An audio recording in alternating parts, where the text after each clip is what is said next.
जय हिंद। नमस्कार मित्रों, आ चुकी है आपके सामने मैथ की टॉप से टॉप क्वेश्चन। एक बार इस क्लास को पूरा देखें तभी लगेगा कि जो प्रैक्टिस जो क्वेश्चन आपके पेपर में पूछे गए हैं, जो बार बार हर पेपर में हर एक दो शिफ्ट को छोड़ के जो क्वेश्चन किस टाइप के क्वेश्चन आपके पेपर में पूछे जाते हैं, वो सारे क्वेश्चन इस क्लास के अंदर आपको देखने को मिलने वाले हैं।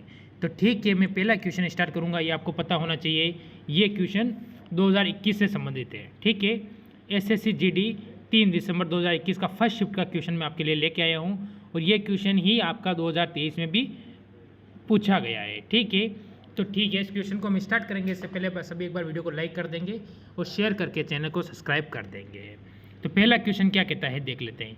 ए और बी एक साथ काम करने के किसी कार्य को 30 दिनों में पूरा कर सकते हैं। 30 दिन में उस काम को निपटा सकते हैं। चलो ठीक है, ए अकेला उस कार्य को 50 दिनों में पूरा कर सकता है, और बी अकेला उस कार्य को कितने दिन में पूरा कर सकता है, आपसे ये पूछा है। ए अकेला उसे 50 दिन में करेगा, तो बी कितने दिनों में करेगा। देखो, ये इस टाइप से एक क्वेश्चन होता है। जैसे आपको पता है, ए प्लस बी और ए और दोनों बी दोनों मिलकर 30 दिनों में करते हैं, और इसी कार्य को ए उसे 50 दिनों में करता है। दोनों का एलसीएम कितना आएगा, 150। मैं दूंगा 5 बार और ये 3 बार। ठीक है, ये आपको ध्यान रखना है। कितनी बार, 3 बार हो जाता है। ठीक है, अब ये बताओ आपको, जैसे कि अगर हमको पता है कि ये 3 काम कर रहा है, कुल कितने काम है।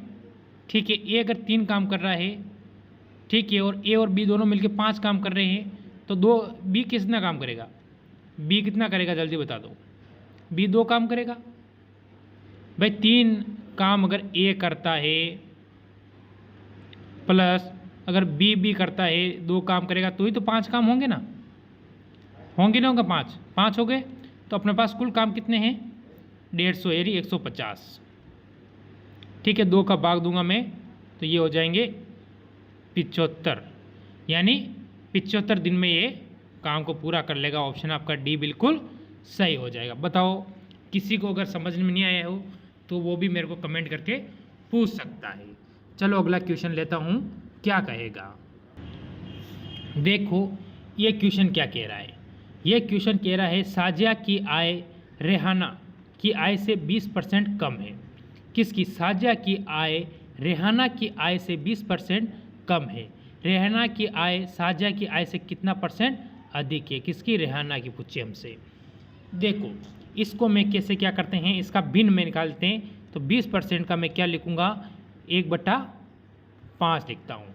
ठीक है, तो मैं यहाँ लिख दूँ क्या, साजिया, साजिया और रेहाना, रेहाना दोनों हो गई। ठीक है, आपको पता है, अगर मैं बताऊँ एक माइनस कम होगा, तो अगर आपको पता है रेहाना की कितनी आ गई, 5 आ जाएगी रेहाना की, तो साजिया की कितनी होगी, 4 हो जाएगी। स्वाभाविक बात है। तो दोनों के बीच का अंतर कितना है, 1 का अंतर है। 1 इंटू हम कर देंगे 100 बट्टा कितना करेंगे, 4, तो काट देंगे इसको, तो अपना उत्तर आ जाएगा 25%। ठीक है, ऑप्शन आपका डी हो जाएगा। बताओ, अगर इसमें किसी को कोई डाउट हो तो मेरे से पूछ सकता है इस क्वेश्चन में। तो मैं अगला क्वेश्चन लूँ। चलो अगला क्वेश्चन। जैसे कि आपके सामने एक और अगला क्वेश्चन आ चुका है। इसमें क्या है, 4 मित्र हैं।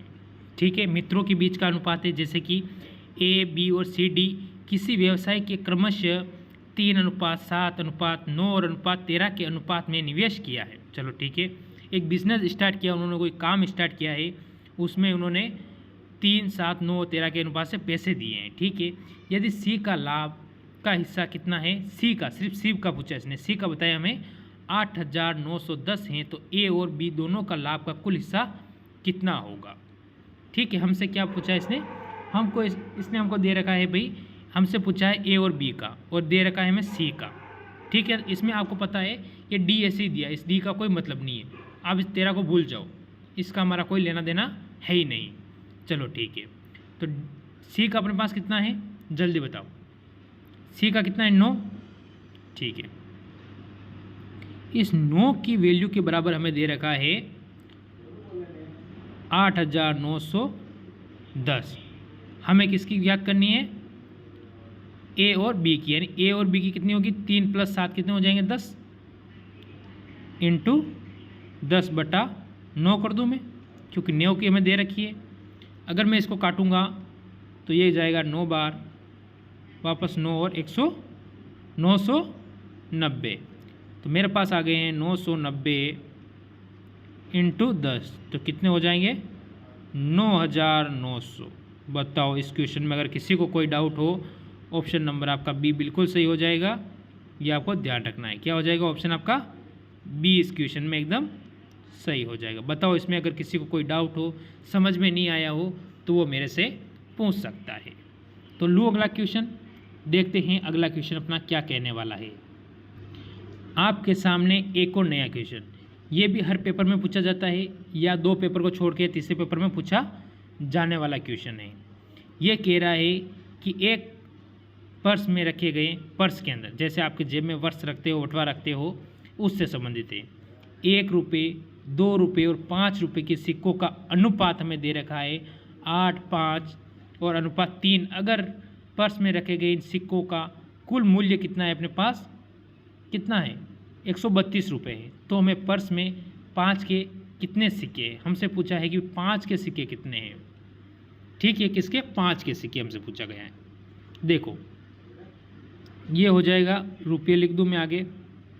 अब देखो आप 1 रुपया, इसके बाद देखोगे आप 2 रुपया और 5 रुपये, ये दे रखे हैं मेरे को दे रखा है भाई कि 1 रुपये के सिक्के मेरे पास 8 हैं। चलो कोई टेंशन नहीं।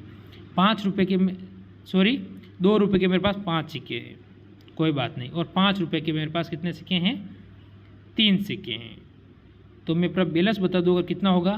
तो मेरे को पता है अगर 1 रुपये के मेरे पास 8 सिक्के हैं तो मेरे पास कितने रुपये होंगे? 8 ही होंगे, 9 तो होगा नहीं।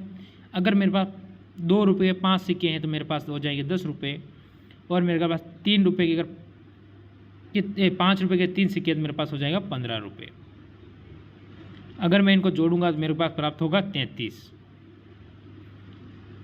33 की वैल्यू दे रखी है मेरे पास 132/33। और मेरे से क्या पूछा है? 5 की वैल्यू। किसकी पूछी है? 5 की वैल्यू, यानी 5 के कितने हैं? 3 हैं। ठीक है, तो 3 इंटू कर दूंगा। अगर इंटू 3 करता हूँ तो मैं इसको काटूंगा, कितनी बार जाएगा ये? जल्दी बताओ। 4 बार। 33 अगर मैं इसको काटूंगा 4 बार जाएगा। तो 4 इंटू अगर मैं 3 करूँगा तो मेरे पास प्राप्त होंगे 12, यानी ऑप्शन मेरा बी बिल्कुल एकदम सही हो जाएगा। बताओ अगर इसमें किसी को कोई डाउट हो तो मेरे को पूछ सकता है। ऑप्शन बी आपका एकदम सही और सटीक उत्तर इस क्वेश्चन में हो जाएगा। चलो अगला क्वेश्चन लेंगे। जैसे कि आपके सामने अगला एक और क्वेश्चन आया है। ये क्या कह रहा है? अमित और विमल। ठीक है, अमित ने विमल को एक अलमारी बेची। किसने बेची? अमित ने बेची। किसको? विमल को। ठीक है, आपने आपके दोस्त को बेच दी। ठीक है, उसमें 10% का लाभ प्राप्त किया और विमल ने वही अलमारी चेतन को बेच दी। देखो इसने तो 10% का लाभ किया और इसने वापस 10% के लाभ पर किसको बेच दी? चेतन को बेच दी। ठीक है, यदि चेतन ने अलमारी को 14,520 रुपये में खरीदा तो अमित के उस अलमारी को क्रय मूल्य कितना था? हमें अमित का पूछा, यानी जब सबसे पहले किसने खरीदी थी उसके बारे में हमसे इसने पूछा है। ठीक है, तो आप क्या करोगे इस क्वेश्चन के अंदर? आप करोगे ए, ठीक है, आपको पता है कि इंटू, अगर 10% का लाभ कराएगा तो 110/100 इंटू, फिर ये भी 10% का लाभ ले रहा है तो 110 इंटू 100 कर देना है। और इसके बाद आपको पता है बराबर हमने वैल्यू कितनी दे रखी है? 14,520 अपनी वैल्यू आई है। किसी को कोई डाउट नहीं होना चाहिए मेरे हिसाब से। ठीक है, मैं क्या करूँगा, 2 जीरो से, 1 मिनट आप देख लो, काटने की जगह मैं चेंज कर देता हूँ कलर। 2 जीरो से ये दोनों जीरो कट जाएंगे। ठीक है, मैं अगर इससे 11 को काटूँगा, इस 11 से अगर मैं इसको काटता हूँ तो ये बनेगा मेरा 1320। ठीक है, अगर फिर इस 11 से मैं अगर इसको काटूँगा तो मेरा ये आ जाएगा 120। ठीक है, कितना आया 120। ठीक है, ये मेरा उत्तर नहीं है, मेरा उत्तर आएगा 120 और मेरे पास 2 जीरो ये है तो 2 जीरो मैं यहाँ लगा दूंगा, यानी मेरा आंसर हो जाएगा 12,000। ऑप्शन यहाँ से मेरा सी बिल्कुल सही हो जाएगा। कितना? 12,000। किसी को अगर इस क्वेश्चन में डाउट हो तो वो भी मेरे से पूछ सकता है कि सर मेरे को इसकी जगह डाउट है, आप मेरा क्लियर कर दीजिए, और नहीं हो तो मैं अगला क्वेश्चन ले लेता हूँ। ये और आपका अगला क्वेश्चन, कोई बात नहीं, इसमें अपने पास ऑप्शन नहीं है तो ऑप्शन की हमें कोई ज़रूरत भी नहीं है। ठीक है, देखते हैं। तुक्का तो हमें लगाना नहीं है, जो हमें ऑप्शन चाहिए, हमें क्वेश्चन को करना है। तो इस क्वेश्चन को करने का एक सूत्र भी होता है, आपको ध्यान में होना चाहिए। इसका सूत्र होता है क्या? PR² बटा 100। ठीक है, स्क्वायर यानी CI प्लस SI।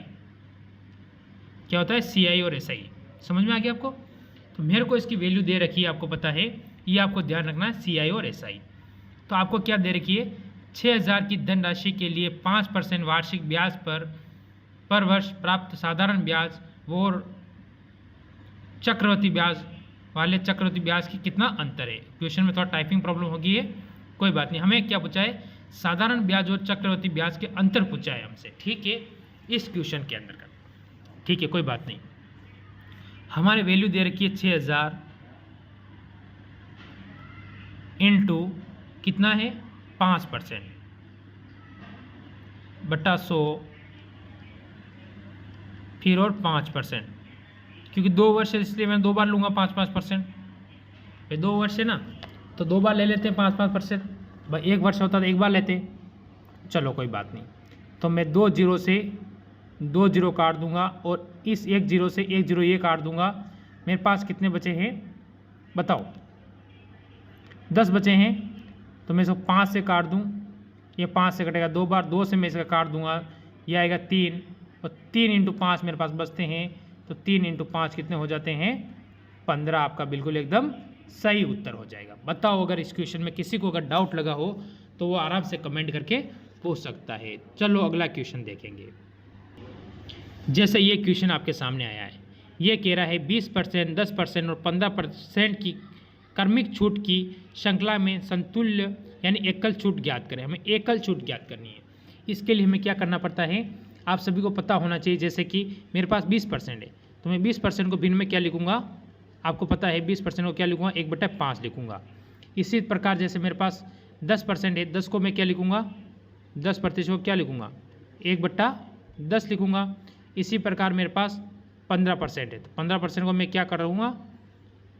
इंटू 100 कर दूंगा, तो काट के 3 कितना कर दूँ? जल्दी बताओ। 20। हमेशा ये माइनस होगी, ये चीज़ हमेशा इसमें माइनस हो जाएगी, ये आपको ध्यान रखना है। ठीक है, ठीक है। तो अगर आप आगे देखोगे इसमें, तो अब हम क्या हो गया, अब हम इसे देखते हैं। देखो मेरे पास क्या है, 5 चीज़ें, 5 का मेरे पास हो गया 4, माइनस होगा मैंने बोला है। ठीक है, इसके बाद 10 से मेरे पास हो जाएगा कितना? 9, और मेरे पास 20 से हो जाएगा,